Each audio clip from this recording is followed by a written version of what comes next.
ഇത് നമുക്ക് സിമ്പിളായിട്ടൊരു സാമ്പാർ തയ്യാറാക്കട്ടോ. ഇതിലും സിമ്പിളായിട്ട് ഇനി സാമ്പാർ ഉണ്ടാക്കാൻ പറ്റില്ല, അത്രയും സിമ്പിളായിട്ടാണ് ഞാനിത് ഉണ്ടാക്കിയിട്ടുള്ളത്. അപ്പോൾ വീട്ടിൽ എന്ത് വെജിറ്റബിളാണോ ഉള്ളത് ആ വെജിറ്റബിൾ വെച്ചിട്ട് നമുക്ക് ഉണ്ടാക്കാം. ഇതിലേക്ക് ഞാൻ കുറച്ച് പരിപ്പ് ആഡ് ചെയ്യുന്നുണ്ട് കേട്ടോ. പരിപ്പ് ഞാൻ ഓൾറെഡി സോക്ക് ചെയ്ത് വെച്ചതാണ്. വെജിറ്റബിൾസ് ക്യാരറ്റ്, പൊട്ടറ്റോ, ബീൻസ്, ചരക്ക, കായ. ഇതിലേക്കൊരു സവോള ചെറുതാക്കി അരിഞ്ഞത് ഇട്ട് കൊടുക്കുന്നുണ്ട്, ഒരു തക്കാളി ചെറുതാക്കി അരിഞ്ഞത് ഇട്ട് കൊടുക്കുന്നുണ്ട്, 2 പച്ചമുളക്, 3 അല്ലി വെളുത്തുള്ളി. പച്ചമുളക് ഞാൻ 2 പീസാക്കിയിട്ടാണ് കട്ട് ചെയ്തിട്ടിട്ടുള്ളത്, വെളുത്തുള്ളി 2 പീസാക്കിയിട്ട് കട്ട് ചെയ്തിട്ടിട്ടുണ്ട്. പിന്നെ ഇതിലേക്ക് ഞാൻ കായ ആഡ് ചെയ്യുന്നുണ്ട്, അതൊരു 1/4 ടീസ്പൂൺ കായ ആഡ് ചെയ്താൽ മതി കേട്ടോ.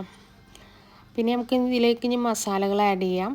അതിനായിട്ട് ഞാൻ 2 ടേബിൾ സ്പൂൺ മല്ലിപ്പൊടി ആഡ് ചെയ്യുന്നുണ്ട്. ഇതിലേക്ക് സാമ്പാർ പൊടിയൊന്നും ഞാൻ ആഡ് ചെയ്യണില്ല കേട്ടോ.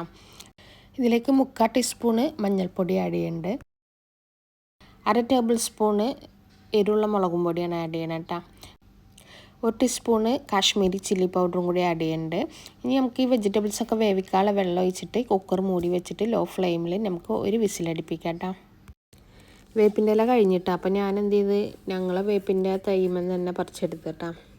ഇത് നല്ല ഗ്രോത്ത് ആയിട്ടുണ്ട് കേട്ടോ. അപ്പോൾ ഞാനിതിന് മുട്ടയുടെ തോട്, അതുപോലെ പഴത്തിൻ്റെ തൊലി, അതുപോലെ വെജിറ്റബിൾസ് കട്ട് ചെയ്ത വേസ്റ്റ് അതൊക്കെ ഇട്ട് കൊടുക്കും. പിന്നെ ഡെയിലി വെള്ളം ഒഴിച്ച് കൊടുക്കും. അപ്പോൾ നല്ല ഗ്രോത്തായി വന്നിട്ടുണ്ട്. അപ്പോൾ തന്നെ നമ്മൾ കുക്കർ ഒരു വിസിലടിച്ചിട്ട് ലോ ഫ്ലെയിമിൽ. അപ്പോൾ വെജിറ്റബിൾസൊക്കെ വെന്തിട്ടുണ്ട്.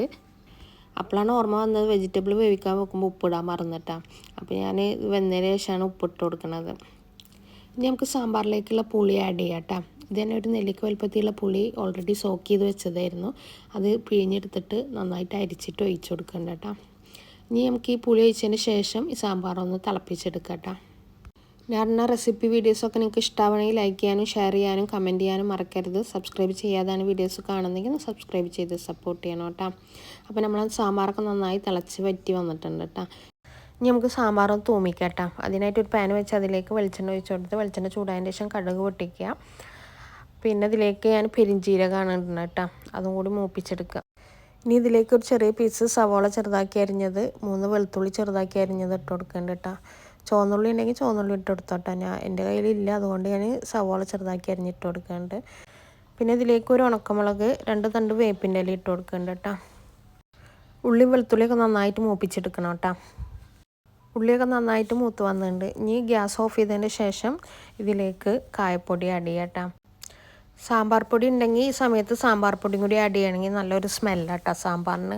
അപ്പോൾ എൻ്റെ കയ്യിൽ ശരിക്കും സാമ്പാർ പൊടി ഇല്ല, അതാണ് ഞാൻ സാമ്പാർ പൊടി ഇല്ലാണ്ടുള്ള സാമ്പാർ ഉണ്ടാക്കിയത്. അപ്പോൾ സാമ്പാർ പൊടി ഇല്ലാത്ത കേസിനും സാമ്പാർ ഉണ്ടാക്കാം. അപ്പോൾ നമ്മളെ സിമ്പിൾ സാമ്പാർ റെഡി ആയിട്ടുണ്ട്. അപ്പോൾ എല്ലാവരും ഇതുപോലൊക്കെ ഒന്ന് ട്രൈ ചെയ്ത് നോക്കട്ടെ. അപ്പോൾ ഇന്നത്തെ വീഡിയോ ഇത്രേ ഉള്ളൂ. അടുത്ത നല്ലൊരു വീഡിയോയുമായി വരുന്നവരെ ബൈ, അസ്സലാമു അലൈക്കും, take care, thanks for watching our video.